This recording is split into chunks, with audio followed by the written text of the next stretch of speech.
রবীন্দ্রনাথ ঠাকুর। রবীন্দ্রনাথ ঠাকুরকে কি বলে? বিশ্বকবি। কি কবি? আমাদের জাতীয় সঙ্গীত আছে না, আমার সোনার বাংলা আমি তোমায় ভালোবাসি, এটা কে লিখেছেন?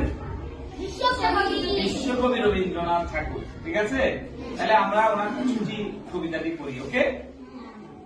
মেঘের কোলে রোদ হেসেছে, বাদল গেছে টুটি, আজ আমাদের ছুটি ও ভাই, আজ আমাদের ছুটি, কি করিয়া ভেবে না পাই, পথ হারিয়ে কোন বনে যায়, কোন মাঠে যে ছুটে বেড়ায়, সকল ছেলে জুটি, আজ আমাদের ছুটি ও ভাই, আজ আমাদের ছুটি।